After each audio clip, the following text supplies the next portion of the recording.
Good morning friends. Education in minute या YouTube चॅनलवर तुमच्या सगळ्यांचं स्वागत आहे. मराठी व्याकरणातील संधी हा प्रकार आपण बघत होतो. त्यातील हे दुसरा लेक्चर व्यंजन संधी. आजच्या लेक्चरला आपण फक्त व्यंजन संधी हा प्रकार बघणार आहोत.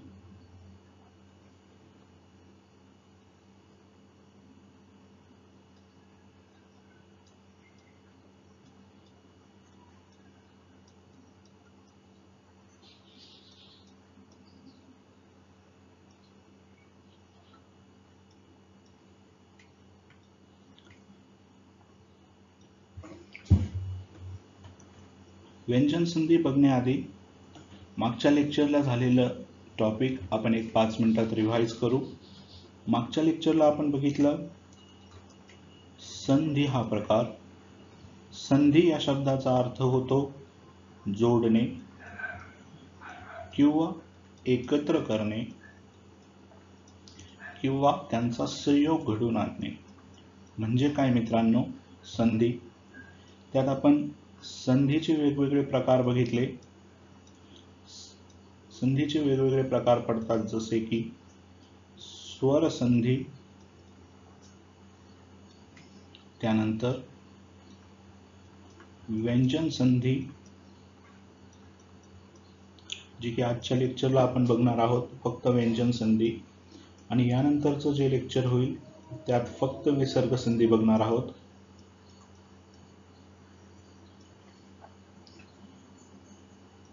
स्वर संधीचे प्रकार आहेत. एक मिनिट मित्रांनो.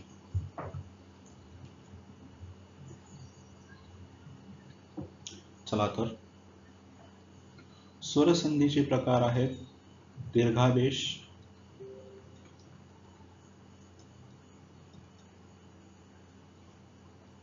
गुणादेश,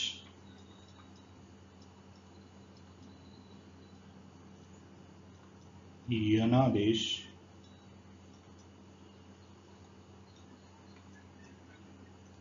वृद्धादेश,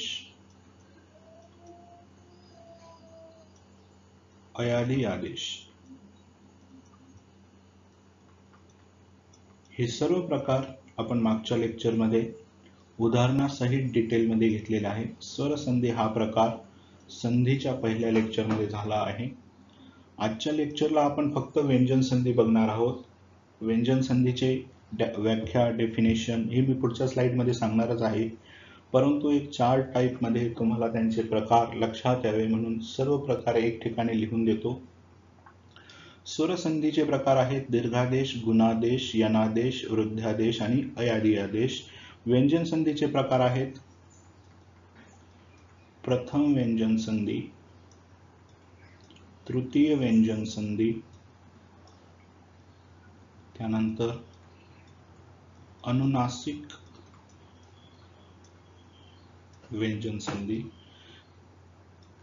त ची व्यंजन संधी, म ची व्यंजन संधी, न ची व्यंजन संधी, र ची व्यंजन संधी आणि सरते शेवटी छ ची व्यंजन संधी. ह्या व्यंजन संधी प्रकारामध्ये आपण आज बघणार आहोत ही बाब. आणि यानंतरचं जे लेक्चर राहील त्यात आपण विसर्ग संधी बघणार आहोत. विसर्ग संधीचे प्रकार आहे उकार विसर्ग संधी, र विसर्ग संधी, विसर्ग र संधी, त्यानंतर स विसर्ग संधी, विसर्ग स संधी, त्यानंतर विसर्ग संधीमध्ये श आणि श ची विसर्ग हे प्रकार आपण बघणार आहोत. मित्रांनो, लास्ट लेक्चरला आपण संधी बघितली, संधीची व्याख्या देखील बघितली, त्यानंतर संधीचे वेगवेगळे प्रकार. त्यातील पहिला जो प्रकार आहे स्वर संधी तो आपण मागच्या लेक्चरला पूर्ण केला आहे. ह्या लेक्चरला आपण व्यंजन संधी बघणार आहोत. स्वर संधी, स्वरांना दुस्वर हे मूळतः मराठी भाषेचे नाही, ते संस्कृत मधून आलेले आहेत, म्हणून स्वरांना संस्कृतमध्ये अच म्हणतात आणि त्यामुळे स्वर संधीचे दुसरे नाव असते अच संधी. आपण संपूर्ण स्वर बघितले. मागच्या वर्णमालेत आपण संपूर्ण स्वर बघितले आहेत. त्यांचं लक्षात ठेवण्यासाठी 10+4 या प्रकारात वर्गीकरण सुद्धा मी सांगितलं. 10 लक्षात ठेवायला सोपे, 4 त्यापेक्षा अवघड नाही म्हणता येणार, परंतु एक 10 जणांची सिक्वेन्स आहे. 4 जण थोडे वेगळे. स्वर बघितले आपण. वर्णमालेचं लेक्चर करा. वर्णमालेचं लेक्चर झाल्यानंतर तुम्ही व्यंजन संधी या लेक्चरमध्ये या. स्वरांचं वर्गीकरण वर्णमालेमध्ये व्यवस्थित सांगितलेलं आहे. सजातीय स्वर, विजातीय स्वर हे सुद्धा एक्सप्लेन केले आहेत. अ, आ, ई, उ, ए या प्रकारामध्ये एक्सप्लेन केले आहे. या वर्णमालेच्या लेक्चरमध्ये तुम्हाला सिद्ध स्वर, वर्णमालेच्या लेक्चरमध्ये तुम्हाला सिद्ध स्वर, साधित स्वर, त्यानंतर सजातीय स्वर, विजातीय स्वर सर्व प्रकार एक्सप्लेन केलेले आहेत. ते तुम्ही तिथे बघून घ्या. वर्णमाला केल्याशिवाय संधी हे लेक्चर करू नका, कारण की संधीमध्ये जोडाक्षराची फोड केल्यानंतर आपल्याला वर्णमालेतील वर्ण दिसतात, जे की माहिती असणे गरजेचं आहे. ठीक आहे मित्रांनो, या व्यंजन संधी या प्रकारात येऊ आता आपण परत. आजच्या लेक्चरला आपण फक्त बघणार आहोत व्यंजन संधी.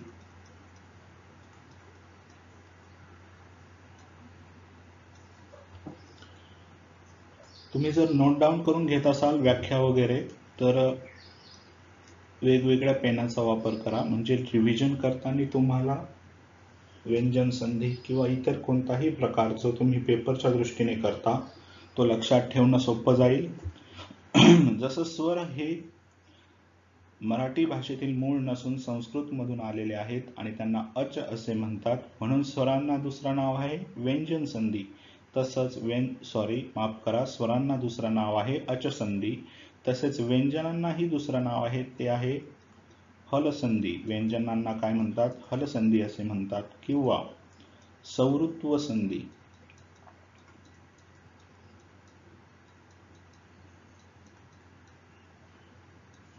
हलसंधी किंवा सौरुत्व संधी हे व्यंजनांचं नाव आहे. व्यंजनांची डेफिनेशन काय होते? व्यंजन आपण बघितले, वर्णमालेत व्यंजन आहेत बघा किती आहेत, तिथं जा. 14 स्वर, व्यंजन किती? 34, 35 काय दिलेत तुम्ही सगळं तिथं बघा. वर्णमाला 1-2 मिनिटात सांगतो. वर्णमालेचं विभाजन स्वर, स्वरादी, व्यंजन आणि विशेष संयुक्त व्यंजने. स्वर, स्वरादी, व्यंजन आणि विशेष संयुक्त व्यंजने. विशेष संयुक्त व्यंजने या प्रकारात वर्णमाला मी एक्सप्लेन केलेली आहे, तुम्ही तिथे जाऊन बघा. त्यानंतर व्यंजन संधीच्या लेक्चरवर या. वारंवार सांगण्याचं कारण असं की वर्णमाला केल्याशिवाय व्यंजन संधी लक्षात येत नाही. या व्यंजन संधी म्हणजे काय बघू पुन्हा एकदा. तर व्यंजन संधीची व्याख्या काय आहे? नेहमीप्रमाणे म्हणजे जशी आपण स्वरसंधीची बघितली, संधी होताना म्हणजे आपण जेव्हा शब्दाची संधी करतो, संधी होताना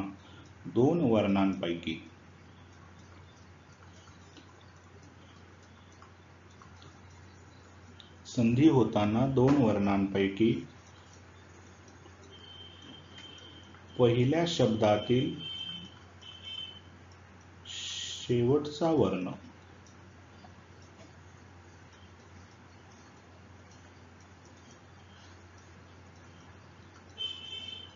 संधी होताना दोन वर्णांपैकी पहिल्या शब्दातील शेवटचा वर्ण हा काय असेल मित्रांनो? आता आपण व्यंजन संधी बघत आहोत, त्याच्यामुळे तो काय पाहिजे? व्यंजन पाहिजे. पहिल्या शब्दातील शेवटचा वर्ण हा कंपल्सरी व्यंजन असायला हवा. संधी होताना दोन वर्णांपैकी पहिल्या शब्दातील शेवटचा वर्ण हा व्यंजन असेल.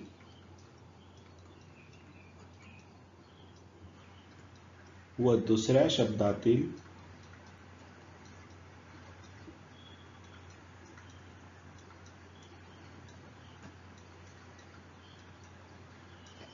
पहिला वर्ण हा व्यंजन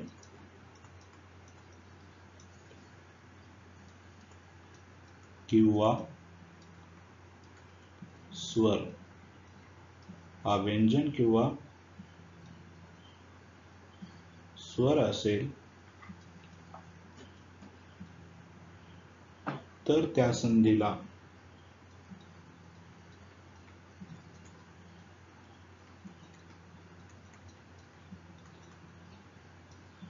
व्यंजन संधी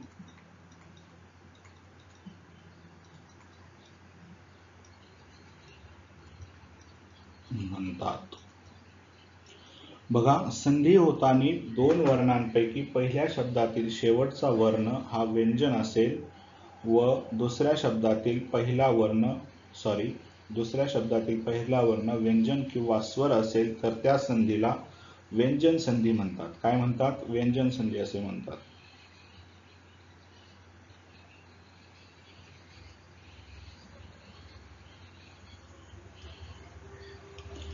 बघा, समजा आपला एक जोड शब्द आहे, त्याचा आपण विग्रह करतो. एखादा शब्द आहे, समजा आहे विपदकाल. विपदकाल हा शब्द आहे, त्याचा विग्रह बनतो विपद अधिक काल.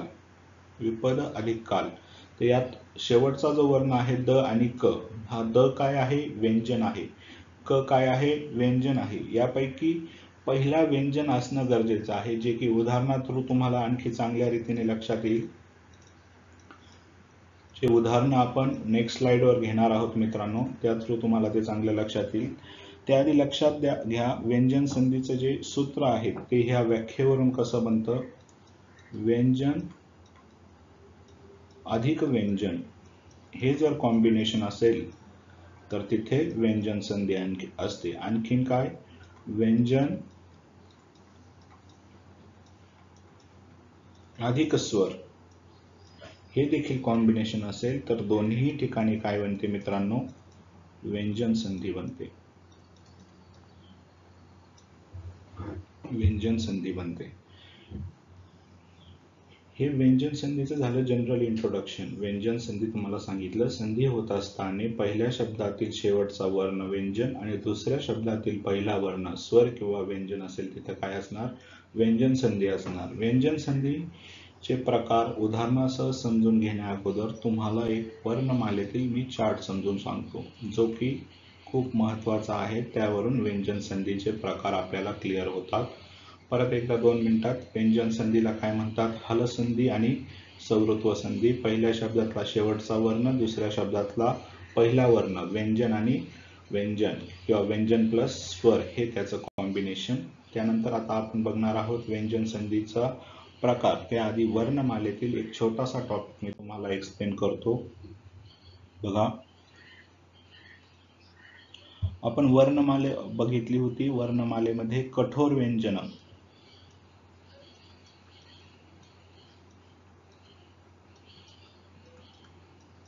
कठोर व्यंजन आणि मृदू व्यंजन ही बघितलेली आहेत. वर्णमालेच्या लेक्चरमध्ये ऑलरेडी सगळं झालेलं आहे, परंतु व्यंजन संधीमध्ये यांचा संदर्भ आहे, त्यामुळे मी ते पुन्हा एकदा सांगतो. त्यानंतर बघितली होती अनुनासिक. हे व्यंजनांमध्ये बघितलं होतं आपण. त्यातली कठोर व्यंजन म्हणजे काय? ज्यांचा उच्चार करण्यासाठी जास्त जोर द्यावा लागतो, ज्यांचा उच्चार करण्यासाठी नाकावाटे वगैरे जास्त हवा बाहेर जाते, किंवा ज्यांचा उच्चार कठोर असतो त्यांना म्हणतात कठोर व्यंजन. मग ही कठोर व्यंजन कोणती आहेत मित्रांनो?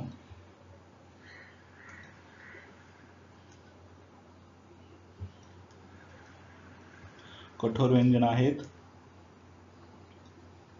क, ख, क, ख, ग, घ. लक्षात घ्या मी कसा उच्चार करतोय. क, ख चा उच्चार कसा होतो? क, ख, ग, घ. च, छ, ज, झ. ट, ठ, ड, ढ. ही काय आहेत? कठोर आणि मृदू व्यंजनांमधला फरक आहे. एकदा सर्व व्यंजने लिहून घेतो. क, ख, ग, घ. च, छ, ज, झ. ट, ठ, ड, ढ, ट, थ, द, ध, प, फ, ब, भ. बघा उच्चार कसा करतो मी. क, ख, ग, घ, च, छ, ज, झ, ट, ठ, ड, ढ, त, थ, द, ध, प, फ, ब, भ. ही जी ह्या वर्गातील व्यंजनं आहेत मित्रांनो, ही सगळी काय आहेत, कठोर व्यंजनं आहेत. ही इकडची जी व्यंजनं आहेत ही मृदू व्यंजनं आहेत. एवढं लक्षात घ्या. ज्यांनी वर्णमालेचं लेक्चर केलं नाही तरी त्यांना इथे लक्षात येईल कठोर व्यंजन आणि मृदू व्यंजनांमधला फरक. त्यानंतर सरते शेवटी 5व्या कॉलम मध्ये बघितली होती आपण अनुनासिके. अनुनासिके कोणते आहेत, ड, त्र, न, न आणि म. यांना म्हणतात अनुनासिके. यांचा उच्चार, अनुनासिके म्हणण्यामागं कारण काय, यांचा उच्चार जो होतो तो नाकावाटे होतो. अनुनासिकेंना दुसरं नाव आहे पंचम वर्ण. पंचम वर्ण का म्हणतात, कारण की ही किती आहेत, 5 आहेत. 1 2 3 4 5. यांचा उच्चार करण्यासाठी हे दुसऱ्यावर डिपेंड असतात. कोणावर डिपेंड असतात, दुसऱ्यावर डिपेंड असतात. म्हणून त्यांना परसवर्ण देखील म्हटले जाते. काय म्हटले जाते, परसवर्ण. आलं लक्षात. हे बघितलं होतं आपण वर्णमालेमध्ये. वर्णमालेमध्ये बघितलं होतं. त्यानंतर हा जो वर्ग आहे, ही जी लाईन आहे याला हे पहिलं नाव दिलं जातं, क चा वर्ग, क ची लाईन. च चा वर्ग, च ची लाईन. ट चा वर्ग, ट ची लाईन. सेम त आणि प साठी सुद्धा त चा वर्ग आणि प चा वर्ग. क, च, ट, त, प ही काय झालं, त्याचं वर्गांची लाईनिंग झाली मित्रांनो. आता याच्यात लक्षात ठेवायची गोष्ट आहे, स्वरसंधीमध्ये तुम्ही बघितलं की 2 शब्दांची फोड होते. त्यातले शेवटचा आणि पहिला वर्ण यांचे आपण एकत्रीकरण करतो आणि त्या स्वराचं जो दीर्घस्वर वगैरे गुणादेश यणादेश बनतात त्याचं आपण त्याला नाव देतो. व्यंजन संधीमध्ये लक्षात ठेवा मित्रांनो, ही जी लाईन आहे का, ही लाईन आहे का बघा, ही जी लाईन आहे ही पहिली आहे. ही जी लाईन आहे ही दुसरी आहे. ही लाईन आहे तिसरी आणि ही जी लाईन आहे चौथी. ही जी अनुनासिकची आहे 5वी. तर इथं पहिल्या लाईन मधले जी व्यंजनं संधी होताना वापरली जातात त्यांना काय म्हणतात, प्रथम व्यंजन संधी. बघा सेपरेटली मी परत समजून सांगणार आहे, परंतु तुम्हाला या चार्टवरूनही लक्षात येईल, जेव्हा क, च, ट, त, प या कठोर व्यंजनांपैकी संधी व्यंजन वापरले जाते, त्या ठिकाणी काय असते, प्रथम व्यंजन संधी. सेम ब, द, ड, ज, ग या मृदू व्यंजनांपैकी जे वापरले जाते त्या ठिकाणी जी संधी होते त्यास म्हणतात तृतीय व्यंजन संधी.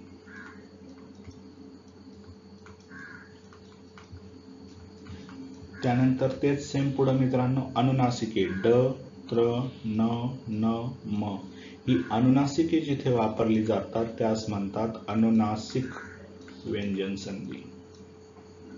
इतर प्रकारही मी एक्सप्लेन करून देणार आहे, परंतु तुम्हाला हे 3 प्रकार लक्षात आले का. वर्णमालेतील चार्ट ज्याचा असेल त्याला मी डायरेक्ट सांगू शकत होतो, परंतु ज्यांनी वर्णमालेचे लेक्चर केलेले नाही ते इथूनही लक्षात ठेवू शकता. बघा क, च, ट, त, प ही व्यंजने ज्या ठिकाणी संधी होताना वापरली जातात त्यास म्हणतात प्रथम व्यंजन संधी. ब, द, ड, ज, ग ही व्यंजने ज्या ठिकाणी संधी होताना वापरली जातात त्यास म्हणतात तृतीय व्यंजन संधी. आणि ड, त्र, न, न, म ही व्यंजने ज्या ठिकाणी वापरली जातात त्यास म्हणतात अनुनासिक व्यंजन संधी. आलं लक्षात मित्रांनो. ही प्रथम व्यंजन संधी, तृतीय व्यंजन संधी आणि अनुनासिक व्यंजन संधीची काय आहेत, उदाहरणं आहेत.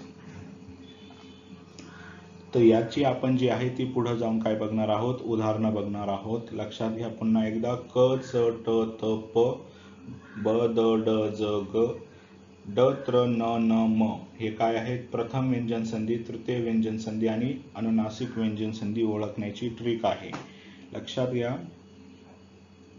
आणखी एक गोष्ट लक्षात घ्या, वर्णमालेत आपण जी ही वर्ण बघितली यांना काय म्हणतात? 25 स्पर्श व्यंजने. यांना काय म्हटलं जातं? स्पर्श व्यंजने. त्यांचं जे विभाजन आहे मित्रांनो, हे किती वर्गात आहे? 1 2 3 4 5. 25 स्पर्श व्यंजने 5 वर्गात विभाजन. म्हणून त्यांना काय म्हटले जाते? त्याबरोबर वर्गीय व्यंजने.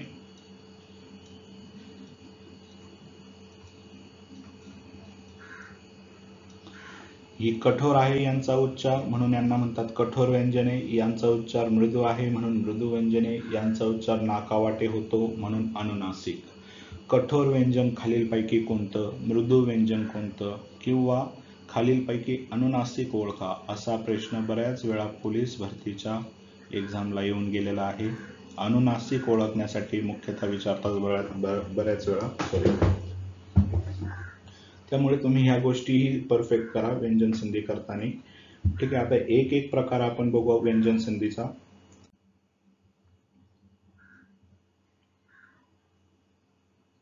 सर्वप्रथम मित्रांनो,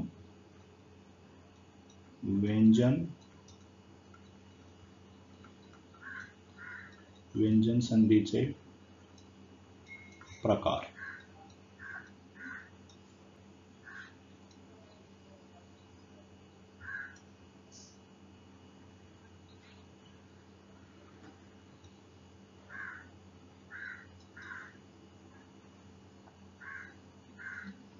व्यंजन संधीचा पहिला प्रकार आहे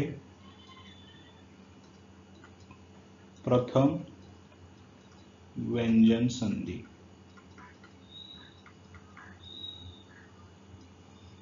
त्यानंतर दुसरा प्रकार आहे तृतीय व्यंजन संधी. त्या पुढचा प्रकार मित्रांनो अनुनासिक व्यंजन संधी. हे व्यंजन कशी ओळखायची, ही व्यंजन संधी कशी ओळखायची याची व्याख्या, याची उदाहरणं आपण पुढे बघणारच आहे. तरी मी ह्या 3 प्रकाराचं वर्णमालेतील चार्टनुसार तुम्हाला सांगितलं. क, च, ट, त, प. तृतीय व्यंजन संधीमध्ये काय येतं? ब, द, ड, ज, ग. अनुनासिकामध्ये ड, त्र, न, न, म. ह्या गोष्टी काय येतात? ह्या गोष्टी जिथे संधी होताना ही शब्द येतात तिथं काय असते? प्रथम, तृतीय आणि अनुनासिक व्यंजन संधी. एक एक स्पेसिफिक आपण पुढे बघणारच आहोत, तेव्हा मी तुम्हाला आणखी व्यवस्थित समजून सांगतो. त्यानंतर पुढचा प्रकार आहे त ची व्यंजन संधी, म ची व्यंजन संधी, न ची व्यंजन संधी, र ची व्यंजन संधी आणि सरते शेवटी छ ची व्यंजन संधी. हे काय आहेत मित्रांनो? व्यंजन संधीचे प्रकार. एक गोष्ट आणखी लक्षात ठेवा, वर्णमालेवर पोलीस भरती, इतर ज्या कोणी तलाठी वगैरे एक्झामचा अभ्यास करत असेल, मराठी व्याकरणाचा अभ्यास करत असेल, वर्णमालेवर 100% प्रश्न असतो म्हणजे असतोच. त्यानंतर 2 नंबर संधी या प्रकारावर प्रश्न असतो. वर्णमालेवर प्रश्नांची संख्या जास्त असते, संधीवरही प्रश्न असतो, संधीवरही प्रश्नांची संख्या असते. त्यामुळे ह्या गोष्टी कराव्याच लागतील. जेव्हा तुम्ही पोलीस भरतीचा अभ्यास करता, तलाठीचा अभ्यास करता, महानगरपालिकेचे, नगर परिषदेचे किंवा कोणत्याही सरळ सेवेचा व्याकरणाचा अभ्यास करता, त्यावेळेस वर्णमाला, संधी हे जे काही हायलाइटेड टॉपिक आहे, ज्यावर क्वेश्चन फिक्स असतो, शुअर असतो, हे टॉपिक स्किप करायचे नाही मित्रांनो.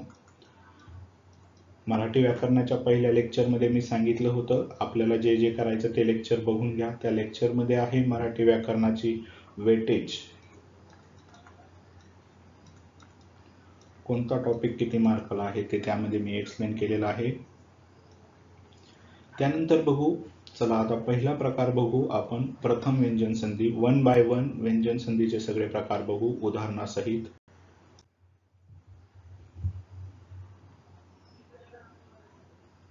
व्यंजन संधीचा पहिला प्रकार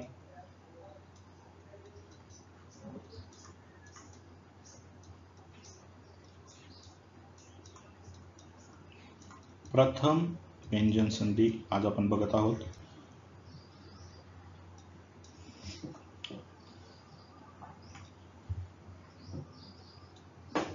प्रथम व्यंजन संधी म्हणजे काय, मागं मी सांगितलं आहे, 2 स्लाइडमध्ये बऱ्यापैकी एक्सप्लेन केलं आहे. तरी प्रथम व्यंजन संधीची व्याख्या काय बनते बघा. संधी होताना जे आपण व्याख्या शब्दाची फोड करतो तेव्हा संधी होताना पहिले व्यंजन, जे की पहिले व्यंजन असते ते कशापैकी असते, आपण मागे बघितलं, क, च, ट, त, प. संधी होत असताना पहिले व्यंजन क, च, ट, त, प या कठोर व्यंजनांपैकी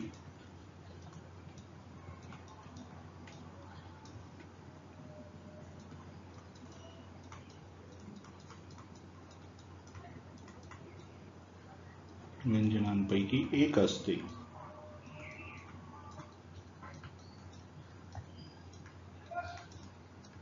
त्यास प्रथम व्यंजन संधी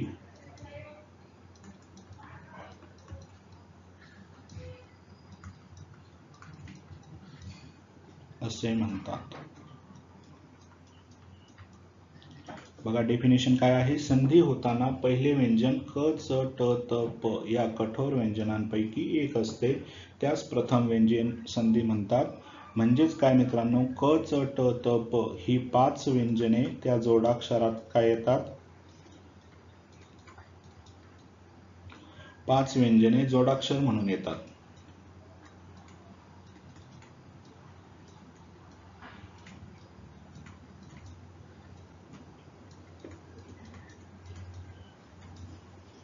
पाच व्यंजने जोडाक्षर म्हणून होतात.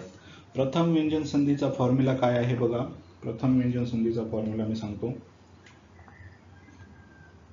पहिले असते मृदू व्यंजन,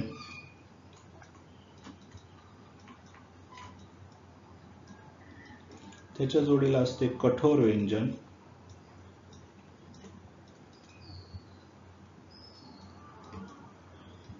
आणि जेव्हा त्यांची संधी होते तेव्हा क, च, ट, त, प यापैकी एक त्या जोडाक्षरात असते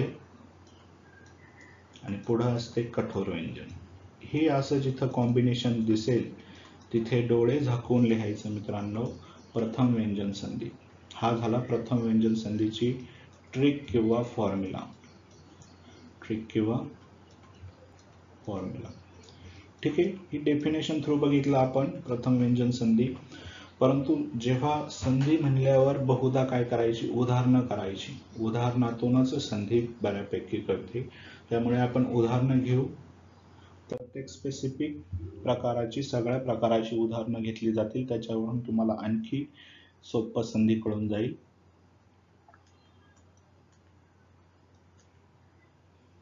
बघा, पहिलं उदाहरण जे की मी एक्सप्लेन करून सांगतो तुम्हाला,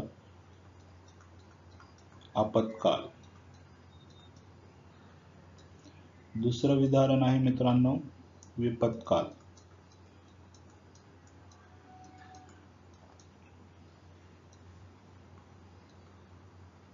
आणि तिसरं त्यानंतरचं उदाहरण आहे वाकताडन.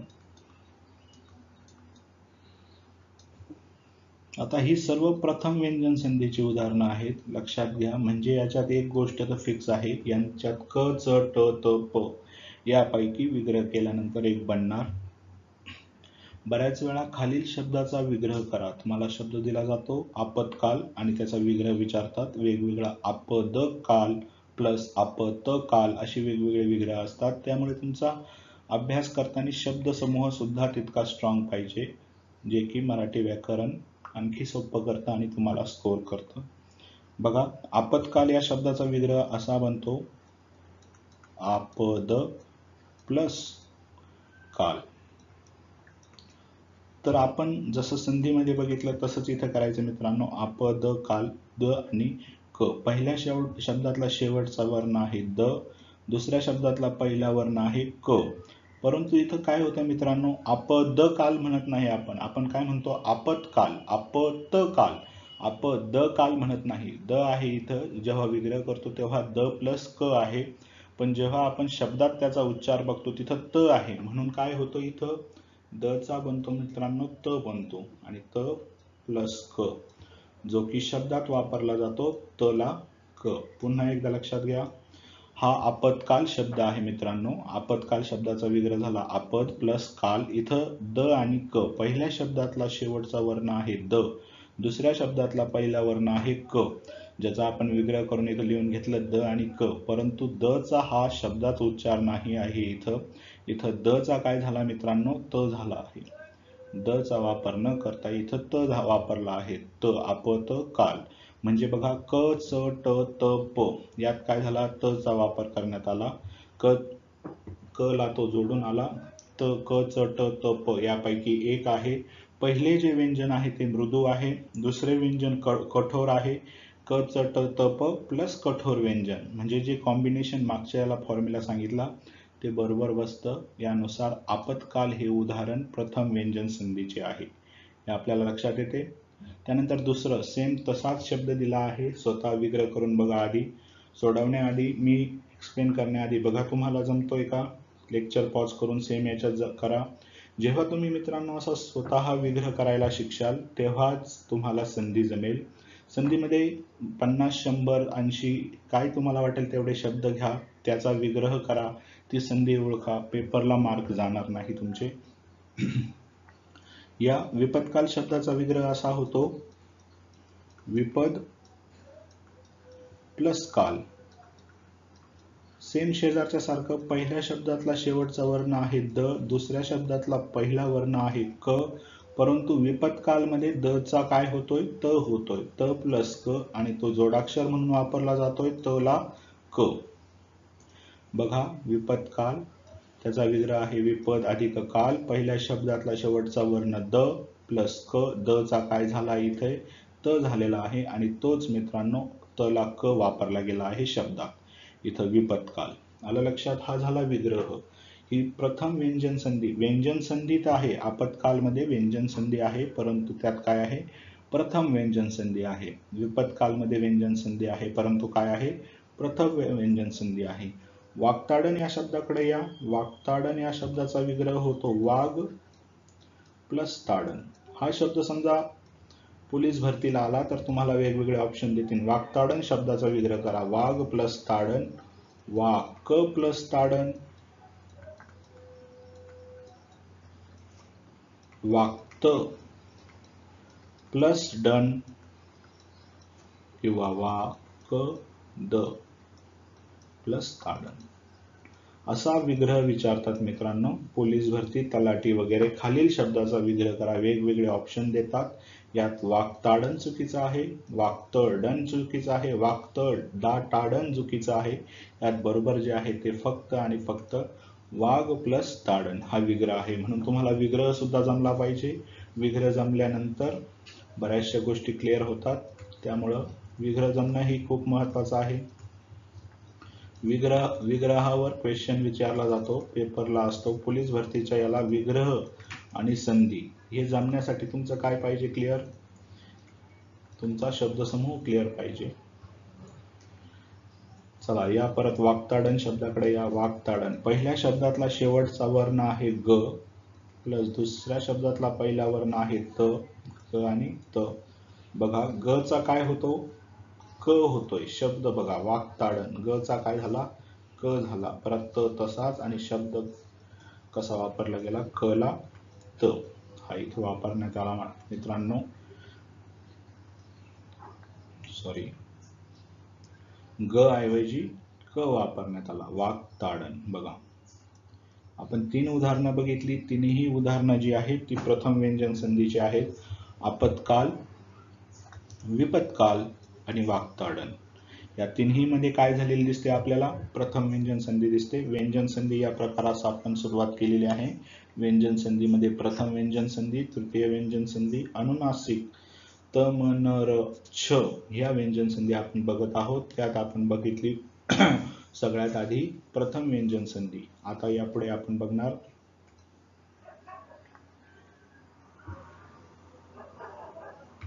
तृतीय व्यंजन संधी. नेक्स्ट स्लाइड वर बघूया.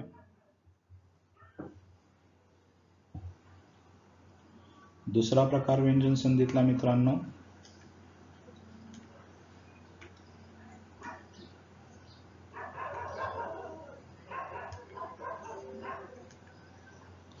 व्यंजन संधीतला दुसरा प्रकार आपण बघतो आहे जो की आहे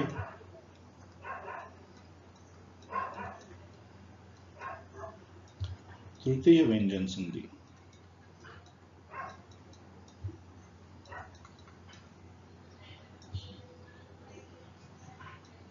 बघा सर्वप्रथम आपण व्याख्या बघू तृतीय व्यंजन संधीमध्ये क च ट प क च ट त प जसं प्रथम व्यंजन संधीमध्ये असतात तसंच ब द ड ज आणि ग। ब द ड ज ग ही 5 व्यंजने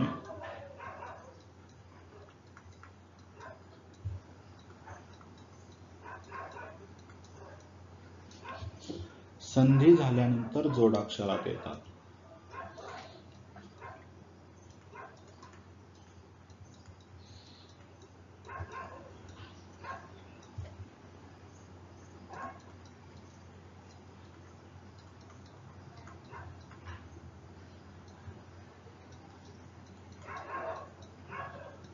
बघा मित्रांनो ब द ड ज ग ही 5 व्यंजने संधी झाल्यानंतर जोडाक्षरास येतात त्यास काय म्हणतात? त्यास तृतीय व्यंजन संधी असे म्हटले जाते। त्यास तृतीय व्यंजन संधी म्हणतात। सोपं आहे, प्रथम व्यंजन संधी सारखंच आहे, फक्त तिथं क च ट प होतं, इथं काय आहे ब द ड ज ग आहे, तृतीय व्यंजन संधी म्हणतात। तिथं आपण जसा फॉर्म्युला बघितला तसंच इथे पहिलं जे व्यंजन असतं मित्रांनो ते कठोर व्यंजन आहे। शब्दाची फोड केल्यानंतर पहिलं कठोर व्यंजन, त्यानंतर मृदू व्यंजन, बरोबर तिकडे बरोबरच्या पुढे आपण क च ट त प लिहिलं होतं, इथं आपण ब द ड ज ग लिहितो आहे आणि त्याच जोडीला मृदू व्यंजन।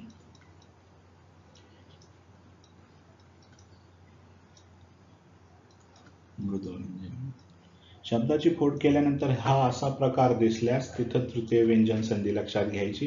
सर्वात महत्वाचं ब द ड ज ग यापैकी एक दिसल्यास कन्फर्म तिथे तृतीय व्यंजन संधी असते मित्रांनो। याच्यात एक लक्षात ठेवायचं, संधी होत असताना जेव्हा आपण तृतीय व्यंजन संधी करत असतो, संधी होत असताना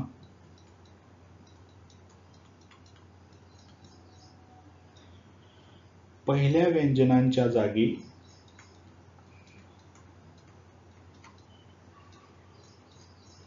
पहिल्या व्यंजनाच्या जागी तृतीय व्यंजन घ्यावे।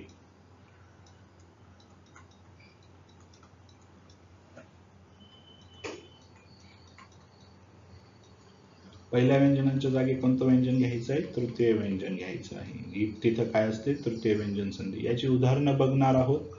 उदाहरणं पुढच्या नेक्स्ट स्लाइडवर बघू। ज्यांना कोणाला लिहून घ्यायचं आहे पॉज करून हे इथे लिहून घ्या, त्याच्यानंतर त्याखाली उदाहरणं लिहून घ्या म्हणजे तुमच्या लक्षात येईल। ठीक आहे, याची उदाहरणं एक्झाम्पल आपण नेक्स्ट स्लाइडवर घेऊ म्हणजे ज्याचा विग्रह करायला आपल्याला सोपं जाईल।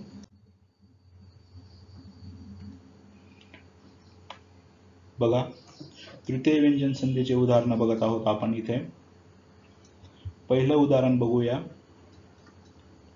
सदाचार। त्यानंतर दुसरं उदाहरण सच्चिदानंद, सच्चिदानंद। तिसरं उदाहरण बघूया मित्रांनो, अब्ज। आणि चौथं एक उदाहरण बघू, सद्भावना।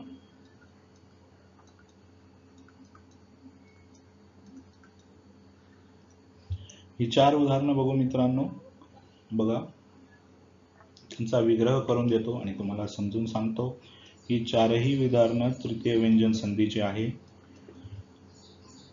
फक्त खालीलपैकी संधी ओळखा असा प्रश्न पोलीस भरती वगैरे इथे विचारतात। तिथं सब प्रकार त्याचा उपप्रकार मोस्टली विचारत नाही, तरीही तुम्हाला माहिती असावा या हिशोबाने मी उदाहरणासहित त्याच्या टाईप सहित एक्सप्लेन करून देत आहोत। यात फक्त व्यंजन संधी, स्वर संधी, विसर्ग संधी कोणती संधी आहे विचारलं तर तुम्ही व्यंजन संधी लिहायचं, त्यातील उपप्रकार जर विचारला, आतला प्रकार विचारला तर लिहायचं तृतीय व्यंजन संधी. बघा, सदाचार या शब्दाचा विग्रह कसा होतो? सत अधिक आचार हा सदाचार शब्दाचा विग्रह आहे. पहिल्या शब्दातील शेवटचा वर्ण आहे त, दुसऱ्या शब्दातील पहिला वर्ण आहे आ. जसं आपण लिहून घेतो तसं स्पष्ट लिहून घ्यायचं, त प्लस आ. त्यानंतर लक्षात ठेवायचं, शब्दात वापरलेला आहे द, शब्दात त वापरलेला नाही, म्हणून त चा होतो द प्लस आ, आणि शब्दात वापरतात दा म्हणून. सदाचार कसं झालं रे? सदाचार या शब्दाचा विग्रह आहे सत प्लस आचार. पहिल्या शब्दातील शेवटचा वर्ण त, दुसऱ्या शब्दातील पहिला वर्ण आ, जे कॉम्बिनेशन आपण इथे लिहिलं आहे त आणि आ. परंतु शब्दात सदाचार आहे, त नाही आहे, म्हणून त चं कन्वर्जन इथं होतं द मध्ये. त शब्दात येत नाही, काय येतो? द येतो. The plus a. द काय आहे? ब, द, ड, ज, ग या व्यंजनांपैकी एक आहे, म्हणून सदाचार हे तृतीय व्यंजन संधीचे उदाहरण आहे. आलं लक्षात मित्रांनो? सदाचार हे तृतीय व्यंजन संधीचे उदाहरण आहे. सेम तुम्ही करून बघा. आता लेक्चर पॉज करून सच्चिदानंद जमतंय का? सच्चित प्लस आनंद, सच्चित प्लस आनंद हे कशाचं उदाहरण आहे? सच्चिदानंदच आहे. पहिल्या शब्दातील शेवटचा वर्ण त, दुसऱ्या शब्दातील पहिला वर्ण आ. आपण ते दोन्हीही लिहून घेतले, त प्लस आ. परंतु शब्दात द आहे, तर त चा काय होतो? द होतो. The plus a. सेम सदाचार या उदाहरणासारखं शब्दात वापरला जातो दा. सच्चिदानंद. बघा, सच्चित पहिल्या शब्दातील शेवटचा वर्ण आ आणि अ, परंतु शब्दात त नाही, तर काय वापरलेला आहे? द वापरलेला आहे. सच्चिदानंद. म्हणून हे काय आहे? सच्चिदानंद तृतीय व्यंजन संधीचं उदाहरण आहे. त्यानंतर बघा, अब्ज. अप अधिक ज. अप अधिक ज. पहिल्या शब्दातील शेवटचा वर्ण प, दुसऱ्या शब्दातील शेवटचा वर्ण ज. परंतु बघा, शब्दात प आहे का? शब्दात काय आहे? ब आहे. प चा काय झाला? ब झाला, आणि शब्दात ब ला ज हे जोडाक्षर वापरण्यात आले. पुन्हा एकदा, अब्ज शब्दाचा विग्रह काय येतो? अप अधिक ज. प आणि ज. पहिल्या शब्दातील शेवटचा वर्ण प, दुसऱ्या शब्दातील पहिला वर्ण ज. परंतु प शब्दात न वापरता काय वापरलेला आहे? ब. अब्ज. म्हणून अब्ज हे उदाहरण तृतीय व्यंजन संधीचं आहे. सच्चिदानंद, अब्ज. आणि शेवटचं बघा, सद्भावना. सद्भावना या शब्दाचा विग्रह कसा येतो? सत अधिक भावना. सत अधिक भावना. त अधिक भ, परंतु शब्दात जो आहे तो आहे द अधिक भ, म्हणून सद्भावना. द ला भ. बघा मित्रांनो, सद्भावना या शब्दाचा विग्रह झाला सतभावना. पहिल्या शब्दातला शेवटचा वर्ण त, दुसऱ्यातला भ जो आपण लिहिला आहे, परंतु त ऐवजी शब्दात काय वापरलेला आहे? द वापरलेला आहे, म्हणून सद्भावना. द, ब, द, ड, ज, ग यापैकी द वापरलेला आहे, म्हणून ही सर्व उदाहरणं कशाची आहे? तृतीय व्यंजन संधी. इथे सगळीकडे काय झालेली आहे? तृतीय व्यंजन संधी.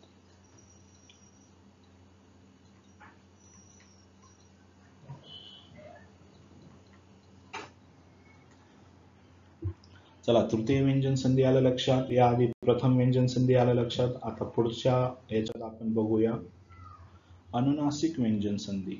व्यंजन संधीचा पुढचा प्रकार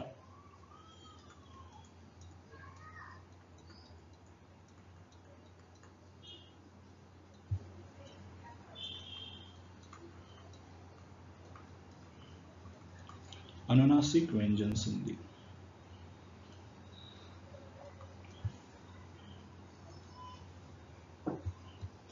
बघा मित्रांनो, अनुनासिक व्यंजन संधीची डेफिनेशन काय होते? स्पर्श व्यंजन गटातील स्पर्श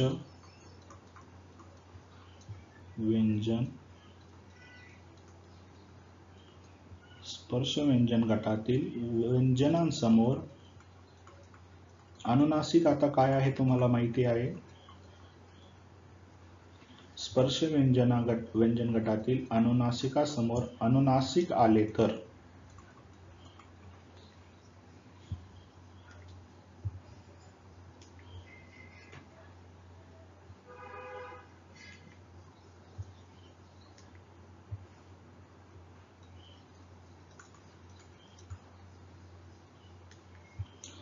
पेन स्लिप झाला होता. स्पर्श व्यंजन गटातील व्यंजनांसमोर अनुनासिक आले तर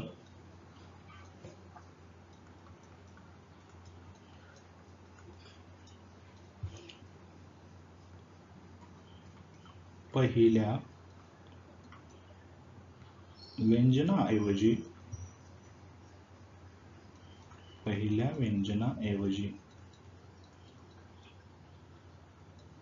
त्याच वर्गातील अनुनासिक वापरले जाते. बघा, त्याच वर्गातले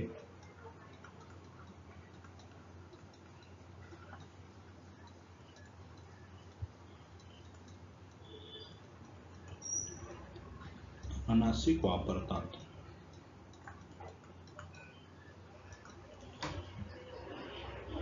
त्यास काय म्हणतात? त्यास अनुनासिक व्यंजन संधी म्हणतात.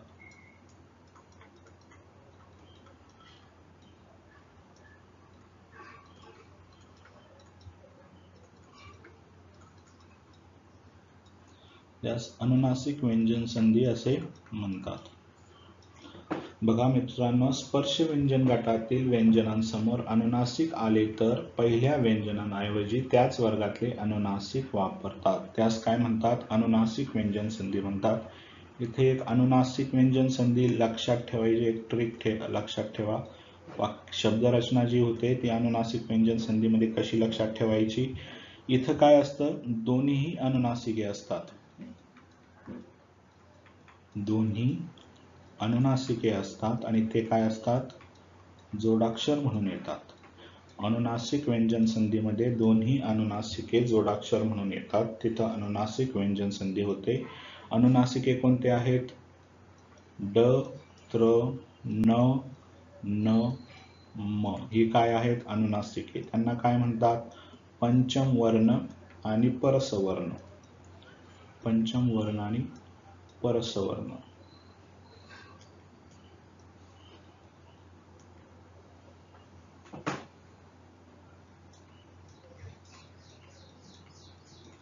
पंचमवर्ण आणि परसवर्ण का म्हणतात हे तुम्हाला मी मागच्या स्लाइडमध्ये एक्सप्लेन करून दिलेलं आहे. बघूया आता अनुनासिकांची उदाहरणे.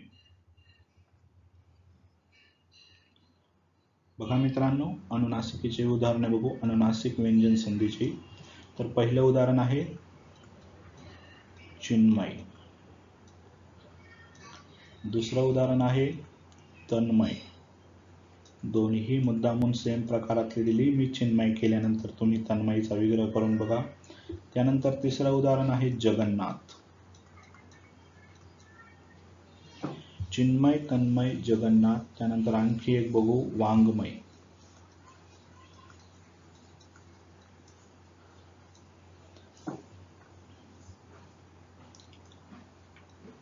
सर्व उदाहरणं अनुनासिक व्यंजन संधीचीच आहे. ड, त्र, न, न, म यापैकी एक याच्यात वापरण्यात आलेला आहे हे कन्फर्म आहे. बघा, विग्रहासह उदाहरणं समजून घेऊया. चिन्मय शब्दाचा विग्रह होतो चित्त अधिक मय.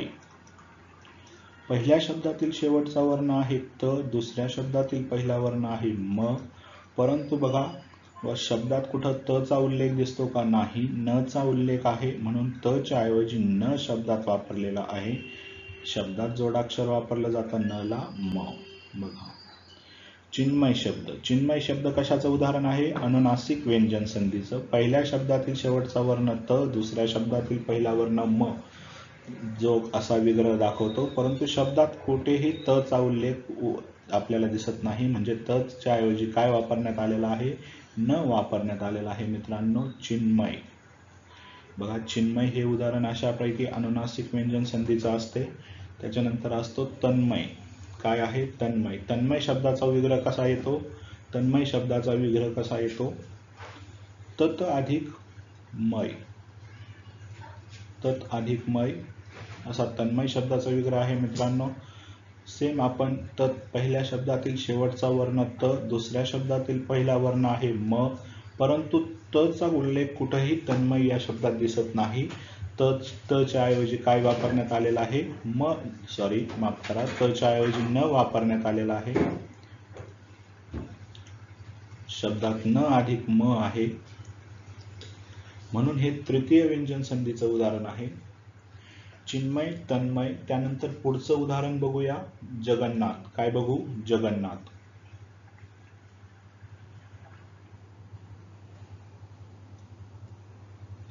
बघा, चिन्मय तन्मय दोन लक्षात आलेले आहे. न ला म जोडलेला आहे जो शब्दात वापरला. त्यानंतर पुढचं उदाहरण बघू, जगन्नाथ. जगन्नाथ शब्दाची फोड कशी होते? जगत अधिक नाथ. जगत अधिक नाथ. बघा, जगन्नाथ शब्दाचा विग्रह काय होतो, कसा होतो? त पहिल्या शब्दातला शेवटचा वर्ण त, दुसऱ्या शब्दातला शेवटचा वर्ण न, त अधिक काय आलं मित्रांनो? न. परंतु शब्दात जे आहे ते काय आहे? न प्लस न, म्हणून जगन्नाथ. आता प्रत्येक ठिकाणी मी तुम्हाला कसं वर आलं चिन्मय तन्मयचा तुम्ही संदर्भ लावा. फक्त विग्रह लक्षात ठेवा. वाङ्मय, वाक अधिक मय. क व्यंजन अधिक म व्यंजन. बरोबर काय होतं रे? क च्या ऐवजी शब्दात काय वापरला आहे? ड वापरला आहे, डमय, म्हणून वाङ्मय. बघा, जगन्नाथ शब्दात त नाही, न आहे. इथं क वापरलेला नाही, ड आहे. ड, त्र, न, म ही काय आहेत? अनुनासिका आहेत. ही जी शब्दात वापरली आहे, जो विग्रहात आहे परंतु शब्दात दिसत नाही. त्यामुळे चिन्मय, तन्मय, जगन्नाथ आणि वाङ्मय ही सर्व उदाहरणं कशाची आहेत? अनुनासिक व्यंजन संधीची आहे. हे बघा, कॉम्बिनेशन पण होतं. पहिलं जे आहे ते आहे स्पर्श व्यंजन. त्यानंतर जे आहे पहिलं जे आहे ते आहे स्पर्श व्यंजन. स्पर्श व्यंजन आहे का? आहे का? बघा, कुठंतरी काहीतरी चुकवतोय. याचं सूत्र कसं पाहिजे? स्पर्श व्यंजन प्लस अनुनासिक व्यंजन प्लस अनुनासिक व्यंजन बरोबर जोडाक्षर. बघा, अनुनासिक व्यंजन, अनुनासिक व्यंजन, अनुनासिक व्यंजन, अनुनासिक व्यंजन आलंय का? इथं देखील अनुनासिक व्यंजन. याचं काय आहे? स्पर्श व्यंजन, स्पर्श व्यंजन प्लस अनुनासिक व्यंजन, अनुनासिक व्यंजन आणि काय बनते? जोडाक्षर. स्पर्श व्यंजन प्लस अनुनासिक व्यंजन प्लस अनुनासिक व्यंजन, त्याचं काय बनतंय? जोडाक्षर बनतंय, जे की शब्दात वापरलेलं आहे. चिन्मय, तन्मय, जगन्नाथ, वाङ्मय ही सगळी कशाची उदाहरणं आहेत? अनुनासिक व्यंजन संधीचे. अनुनासिक व्यंजन संधीचे. तुम्ही पॉज करून हे लिहून घ्या. मागच्या स्लाइडवर देखील व्याख्या लिहिलेली आहे, ती लिहून घ्या. आपण आतापर्यंत व्यंजन संधीचे 3 प्रकार बघितले. पहिला बघितला, आतापर्यंत आपण व्यंजन संधीचे 3 प्रकार बघितले. त्यातले पहिला बघितला प्रथम व्यंजन संधी, दुसरा बघितला तृतीय व्यंजन संधी आणि आत्ता जस्ट बघितला अनुनासिक व्यंजन संधी. ह्या लेक्चरला आपल्याला व्यंजन संधी हा टॉपिक पूर्ण करायचा आहे मित्रांनो, कारण नेक्स्ट जे लेक्चर असेल ते फक्त विसर्ग संधीवर असेल. यानंतर आपण बघतोय त ची व्यंजन संधी.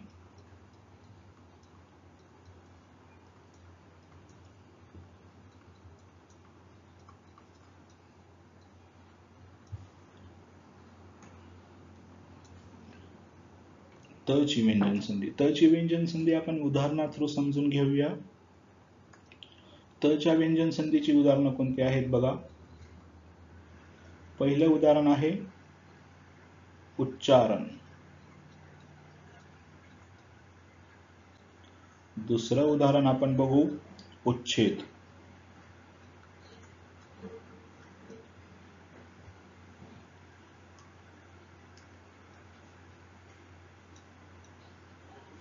थोडं सुटसुटीत लिहितो. पहिलं उदाहरण बघू आपण त च्या व्यंजन संधीचं, उच्चारण, आणि दुसरं उदाहरण बघू बघा उच्छेद. आता एवढं तर एक फिक्स आहे की इथं काय बनणार आहे? त बनणार आहे. काहीतरी त चाच घोळ आहे. उच्चारण आणि उच्छेद मध्ये त ची व्यंजन संधी आहे म्हणल्यावर तचाच घोळ आहे. उच्चारांचा विग्रह होतो उत अधिक चारण. उत अधिक चारण, त्यात पहिल्या शब्दातील शेवटचा वर्ण आहे त, दुसऱ्या शब्दातील पहिला वर्ण आहे च. त्याचा काय बनतो? काय बनायला पाहिजे? त ला च, परंतु शब्दात काय आहे? च ला च आहे, म्हणून त च्या ऐवजी काय वापरला जातो? च. च ला च आणि शब्दात वापरतात च हा जोड शब्द. बघा एकदा. उच्चारण. उच्चारण शब्दाचा विग्रह आहे उत अधिक चारण. पहिल्या शब्दातील आणि शेवटच्या शब्दातील पहिल्या शब्दातील शेवटचा वर्ण आणि दुसऱ्या शब्दातील पहिला वर्ण, आपण त्यांचा विग्रह केला त आणि च. परंतु शब्दात त नाही तर काय वापरल्या गेलेला आहे? च वापरल्या गेलेला आहे. त नाही तर काय वापरल्या गेलेला आहे? च वापरल्या गेलेला आहे. म्हणून हे कशाचे उदाहरण आहे? त च्या व्यंजन संधीचं. उच्चारण कशाचं उदाहरण आहे? त च्या व्यंजन संधीचं. सेम उच्छेदचं करा. उत अधिक छेद, त्याचा विग्रह कसा होतो? त प्लस माफ करा मित्रांनो, त प्लस छ. तच काय होतंय? तचा च होतोय, च प्लस छ, आणि शब्दात च ला छ हे वापरलं जातं उच्छेद. बघा, उच्चारण आणि उच्छेद ही दोन्ही त्यामुळे कशाची उदाहरणं आहेत? त च्या व्यंजन संधीची आहे.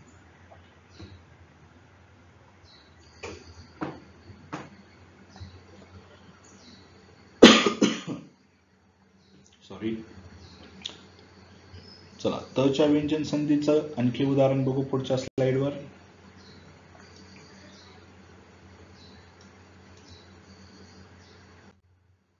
बघा, त ची व्यंजन संधी बघत आहे मित्रांनो. आपण त्याची उदाहरणं बघतोय. आणखी चांगल्या पद्धतीने लक्षात येण्यासाठी आणखी काही उदाहरणं बघू त च्या व्यंजन संधीची. पहिलं उदाहरण आहे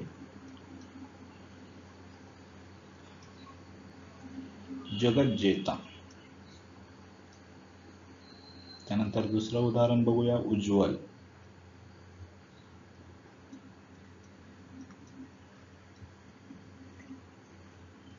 त्यानंतर पुढचं उदाहरण सज्जन.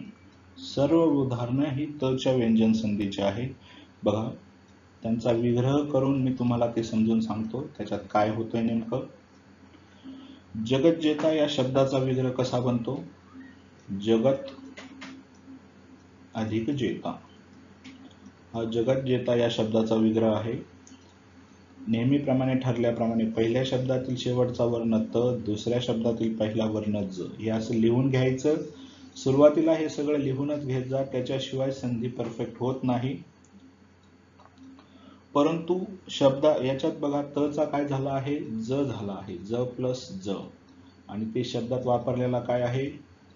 ज ज हा जोडाक्षर वापरलेला आहे.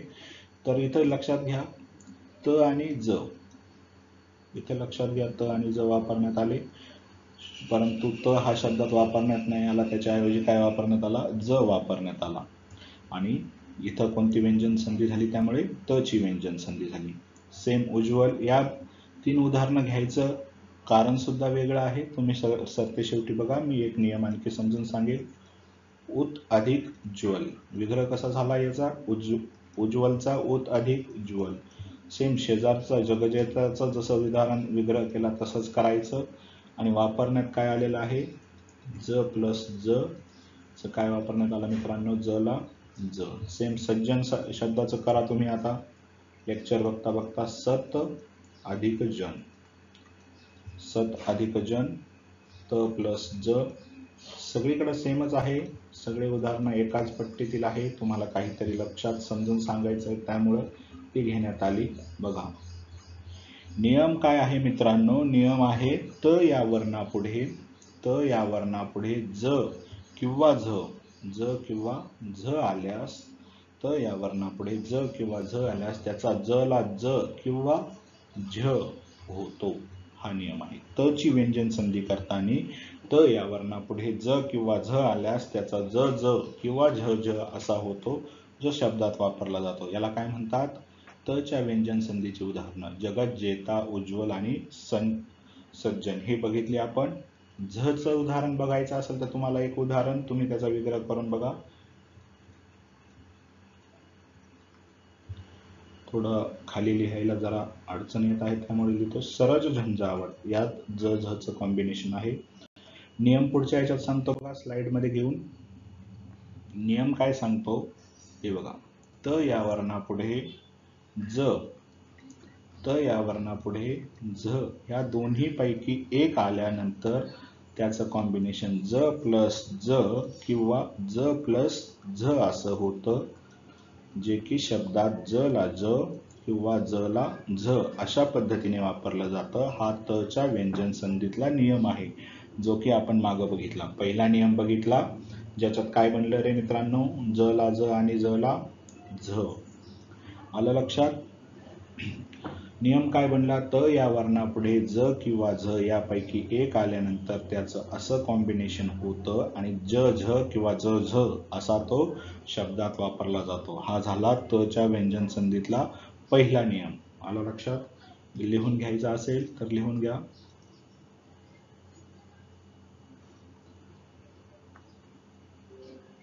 त्यानंतर पुढची उदाहरणं बघू आपण. त च्याच व्यंजन संधीतली. त ची व्यंजन संधी खूप मोठी आहे, त्यामुळे ती नियमावली खूप मोठी आहे. आपण त्याच्यातली उदाहरणा थ्रू त्याची एक एक समजून घेऊ, नियम समजून घेऊ. आत्ता जो बघितला आपण तो पहिला नियम बघितला. त्यानंतर आणखी दोन उदाहरणं त च्याच व्यंजन संधीची. सट्टा आणि घ्या पुढचा दुसरं उदाहरण घ्या, कट्टा.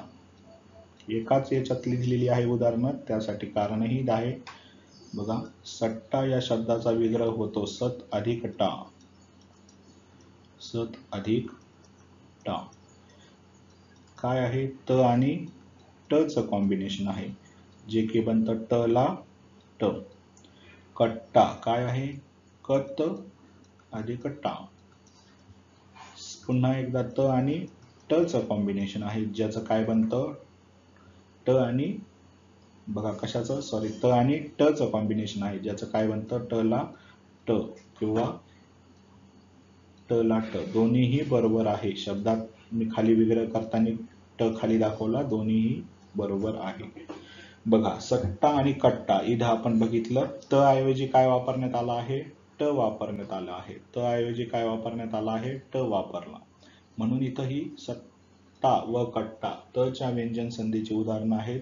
यावरून नियम काय बनला मित्रांनो, त या व्यंजनापुढे ट किंवा ठ आल्यास त्याचा ट ला ट किंवा ट ला ठ असा बनतो.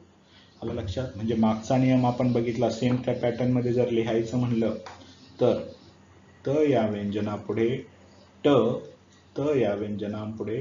ठ आल्यास त्याचा काय बनतो, ट प्लस ट किंवा ट प्लस ठ. मग हे शब्दात कसं लिहितात, कट्टातला ट आणि ट ठ.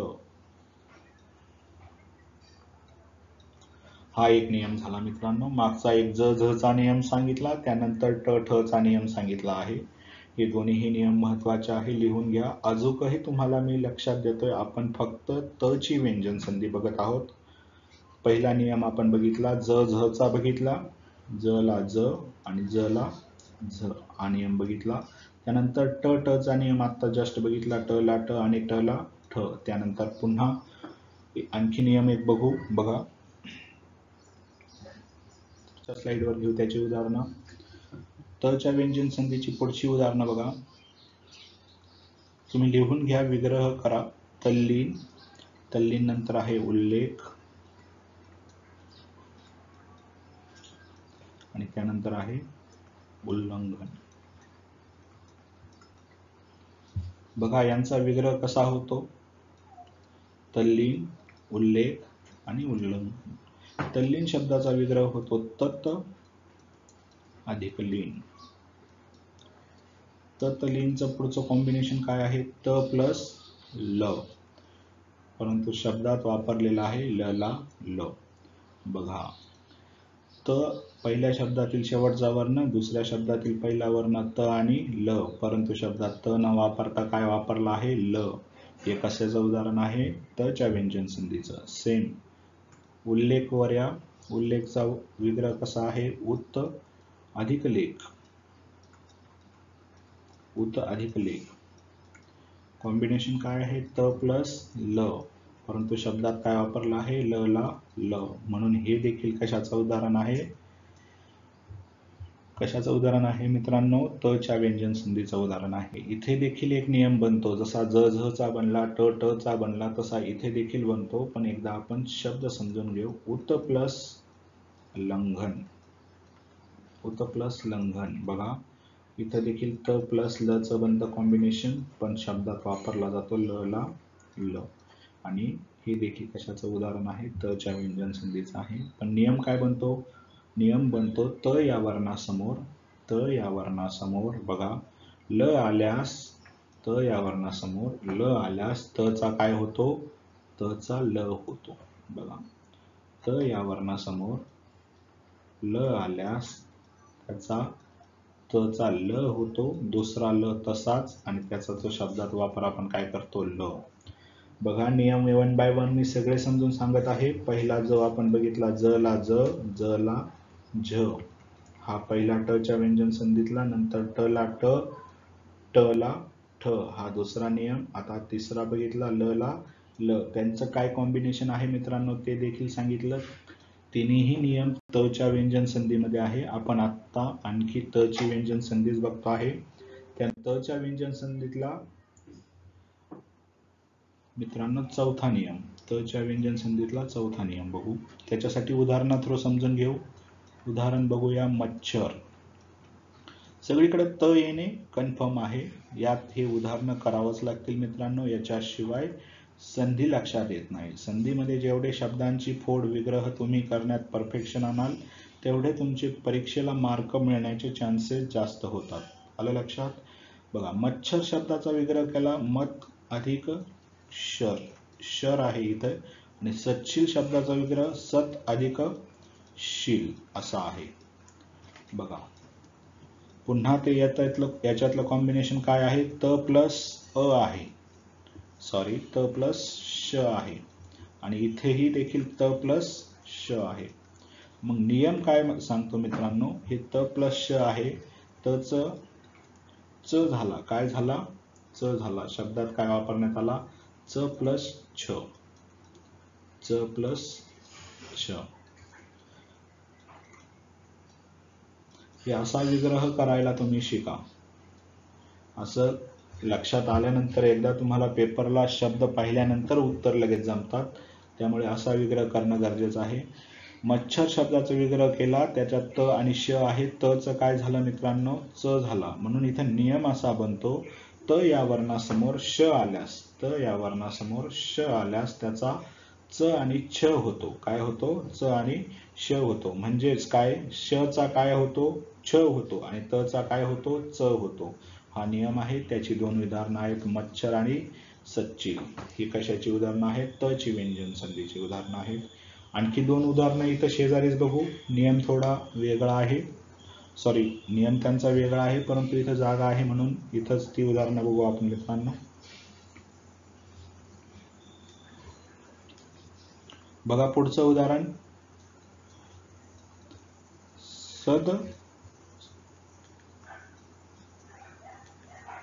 सद हेतू आणि उद्धार.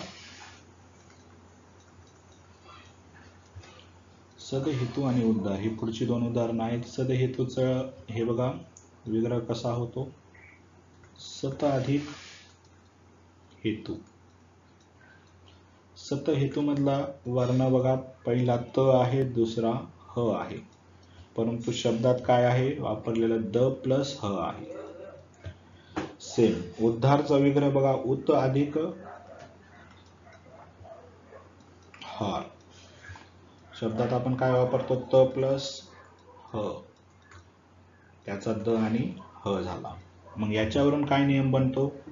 याच्यावरून नियम त चा असा बनतो, त या वर्णापुढे, त या वर्णापुढे ह आल्यास, त या वर्णापुढे ह आल्यास त चा काय होतो? द होतो. त चा काय होतो? द होतो. आलं लक्षात? नियम बघा, मी नियम प्रत्येक समजून सांगितले. तच्या व्यंजन संधीमधले आतील नियम आहेत ते.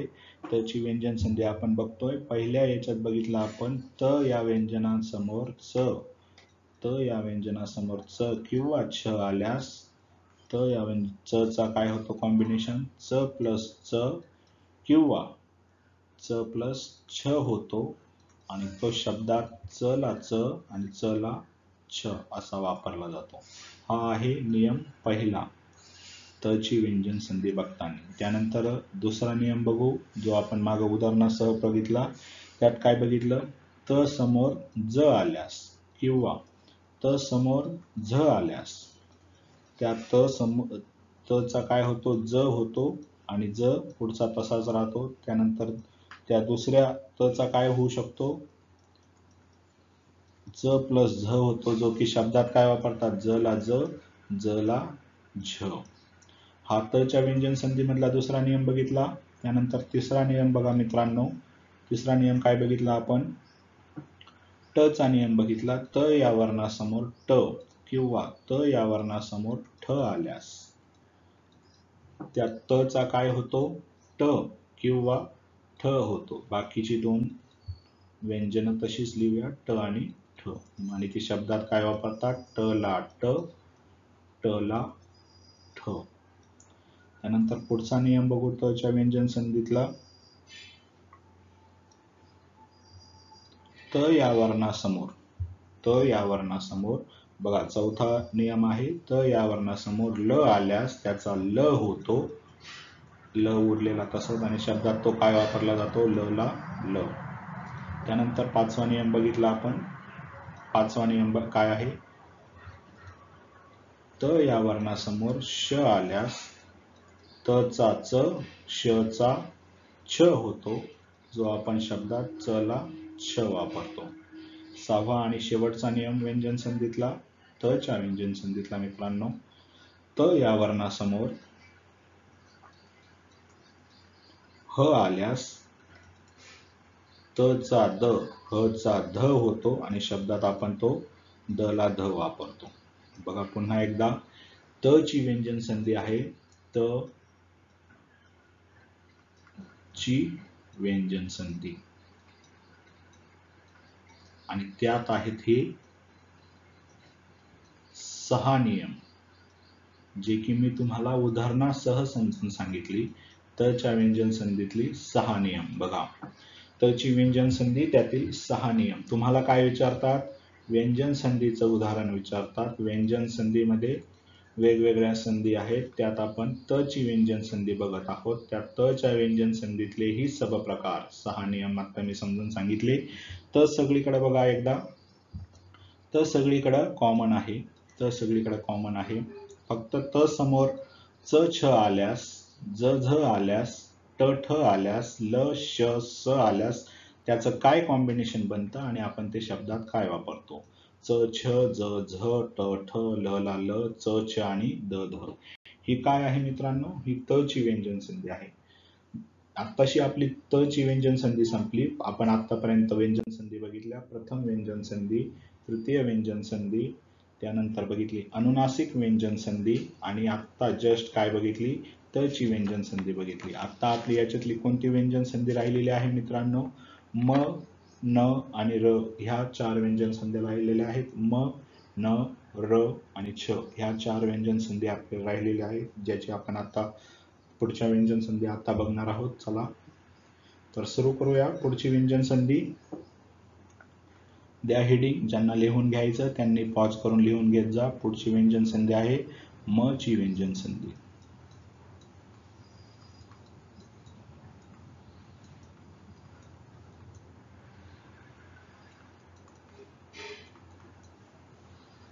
जे आपण उदाहरणा थ्रू समजून घेणार आहे. मी तुम्हाला त्याचे उदाहरणं देईल, त्याचा विग्रह करून म चं कन्व्हर्जन कसं झालं हे आपण याच्यात बघणार आहोत. समाप्त, समाधान आणि समर्पण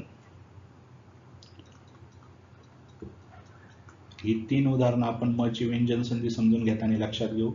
समाप्त, समाधान, समर्पण. लक्षात घ्या, समाप्त या शब्दाचा विग्रह होतो सम अधिक आप्त, सम अधिक आप्त,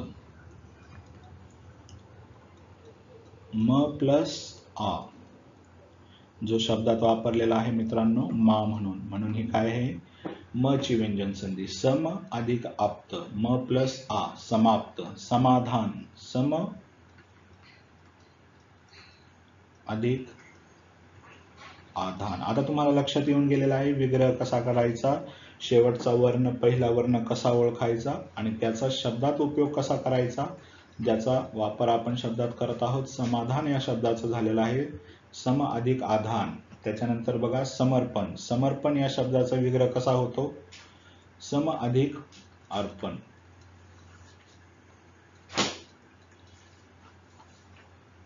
सम अधिक अर्पण. समर्पण मध्ये म प्लस अ वापरण्यात आलेला आहे मित्रांनो, ज्याचा आपण शब्दात उपयोग म म्हणून करतो.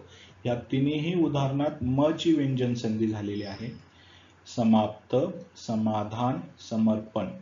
व्यंजन संधीमधील म या व्यंजन संधीच्या सब प्रकारातील समाप्त, समाधान आणि समर्पण ही म च्या व्यंजन संधीची उदाहरणं आहेत.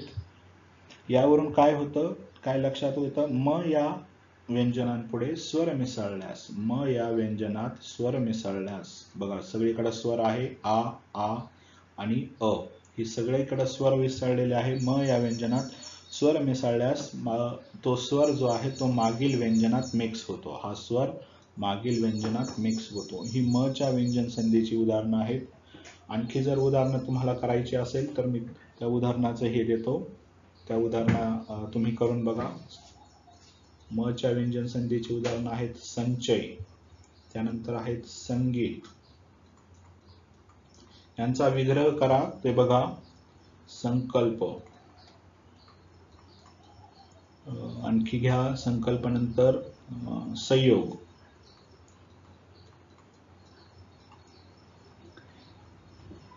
त्यानंतर संवाद, संसार. ही सगळी कशाची उदाहरणं आहेत मित्रांनो, म च्या व्यंजन संधीची उदाहरणं आहेत, जी तुम्ही बघून घ्या. म च्या व्यंजन संधीचं मी 3 उदाहरणाचं तुम्हाला विग्रह करून दिला. त्यानंतर ही उदाहरणं तुम्ही स्वतः करायची, त्यामुळे तुमचं आणखी परफेक्शन येईल. त्यानंतर पुढची आपण बघणार आहोत न ची व्यंजन संधी. पुढच्या व्यंजन संधी फक्त उदाहरणा थ्रू समजून घेणार आहोत, सोप्या आहेत समजण्यासाठी.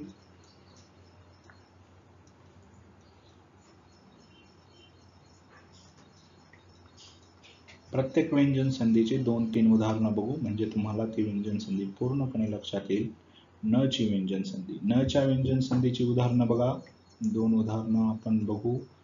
ब्रह्मचर्य, त्यानंतर दुसरं आहे राजगृह.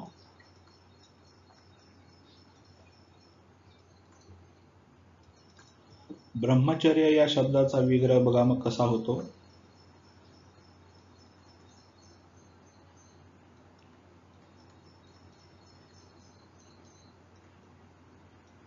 ब्रह्मन अधिक चर्य. पहिला शब्दातील शेवटचा वर्ण म, ब्रह्मन, ब्रह्मन अधिक चर्य. बघा ब्रह्मचर्य, ब्रह्मचर्य, म प्लस अ प्लस न, न नंतर काय आहे व्यंजन आहे, परंतु इथं काय होतो, न नंतरचा लोप होतो. च जे आहे हे व्यंजन आहे, परंतु न चा लोप होतो आणि ब्रह्मचर्य च चा उल्लेख शब्दात वापरला जातो, म्हणून ही काय आहे व्यंजन संधी, न ची व्यंजन संधी. राजगृह, राजगृह शब्दाचा कसा विग्रह होतो, राजन अधिक गृह, राजन अधिक गृह, राजन अधिक गृह. बघा इथे सुद्धा न चा काय होतोय मित्रांनो, न चा काय होतोय, लोप होतोय. राजगृह, न चा लोप होतोय, म्हणून ही कोणती व्यंजन संधी आहे, न ची व्यंजन संधी. न ची व्यंजन संधीमध्ये नियम काय बनला, न च्या व्यंजन संधीमध्ये, न च्या व्यंजन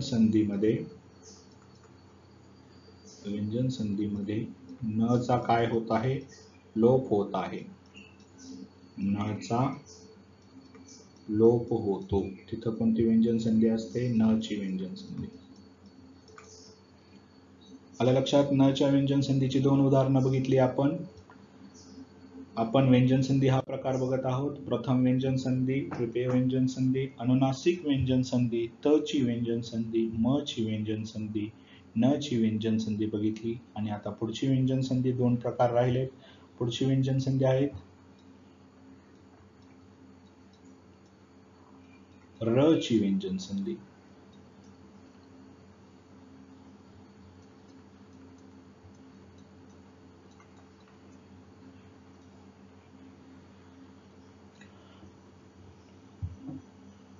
ती समजून घेण्यासाठी आपण दोन उदाहरणं घेऊ.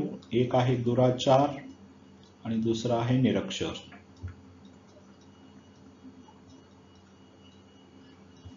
बघा, दुराचारचा विग्रह आणि निरक्षरचा विग्रह करू. र बद्दलही ते निगडित आहे, त्याच्यामुळे लक्षात घ्या. दूर अधिक आचार म्हणजे काय झालं मित्रांनो? दुराचार.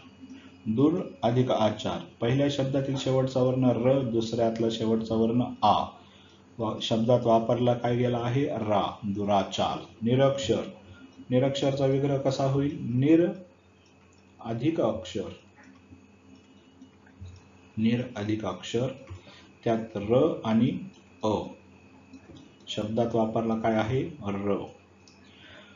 बघा, समजून सांगतो पुन्हा एकदा. दुराचार शब्दाचा विग्रह केला आपण. दूर अधिक आचार, पहिल्या शब्दातील आणि दुसऱ्या शब्दातील पहिला वर्ण आपण घेतला र अधिक आ घेतला. शब्दात वापरण्यात आला आहे तो रा म्हणून दुराचार.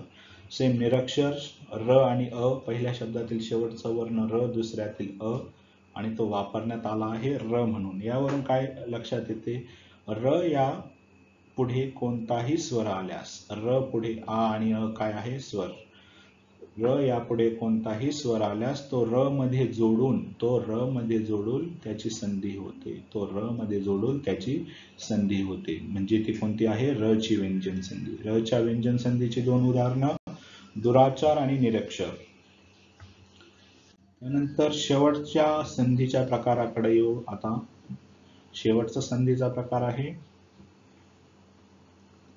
मित्रांनो, छ ची व्यंजन संधी. छ ची व्यंजन संधी. आता बघा, त चे खूप नियम होते. म, न, र आणि छ चे नियम नाही, थोडेफार नियम आहेत. त्याच्यामुळे आपण ते कशा थ्रू लक्षात घेतले? उदाहरणा थ्रू लक्षात घेतले. त्याच सेम छ चंही तसंच करू. उदाहरणा थ्रू लक्षात घेऊ. रत्नछाया, रंगछटा. रत्नछाया आणि रंगछटा ही दोन उदाहरणं बघू. रत्नछाया या शब्दाचा विग्रह होतो मित्रांनो रत्न अधिक छाया. बघा, अ प्लस छ. अ चा काय होतोय? च होतोय. च प्लस छ. रत्नछाया आणि रंगछटा ही उदाहरणं आहेत. रंगछटाचा जो विग्रह आहे बघा मित्रांनो, तो कसा होतो? रंग अधिक छटा. रंग अधिक छटा. ह्या ठिकाणी दोन्ही ठिकाणी रंग ग म्हणजे प्लस अ आणि छ असा विग्रह होतोय. पण वाक्यात जेव्हा वापरतो तेव्हा आपण च ला छ वापरतो आहे. इथं च ला छ सुद्धा लिहितात. च प्लस छ, रंग छटा. यावरून नियम काय बनतो? माफ करा, इथं च ला छ लावायचा राहिला रंगछटामध्ये.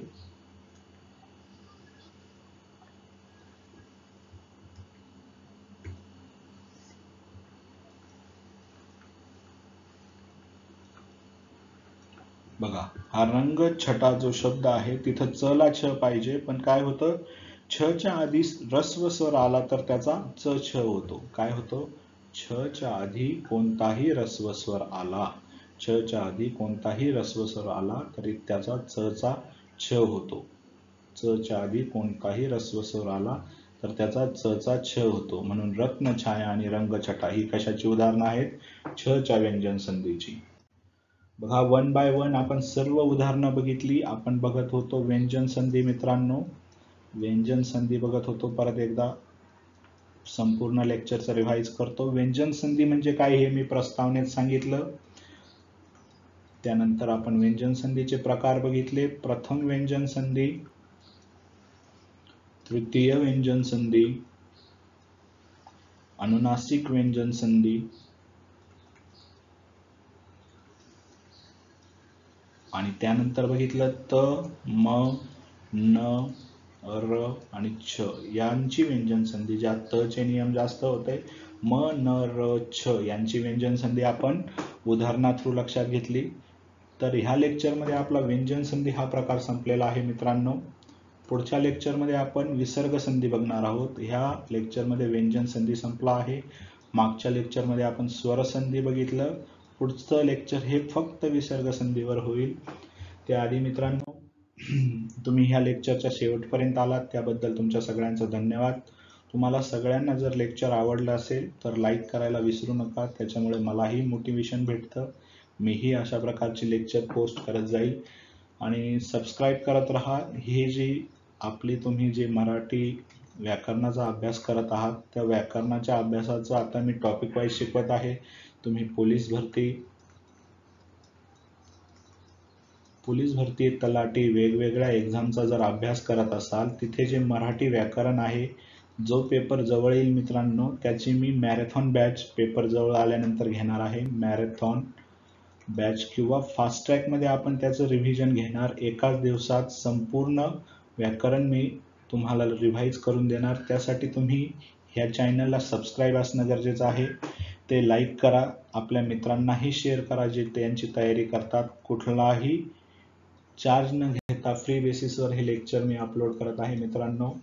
त्याच्यामुळं तुम्हाला याचा फायदाच होईल. याच्यातील कंटेंट जर आवडला तर लाईक करा. पुढचे लेक्चर जर तुम्हाला आणखी अपडेट मिळत राहील त्यासाठी चॅनलला सबस्क्राईब जरूर राहू द्या. आणि आपण सगळ्यात लेक्चर बघितलं. लेक्चरच्या सरते शेवटी आपण आलात.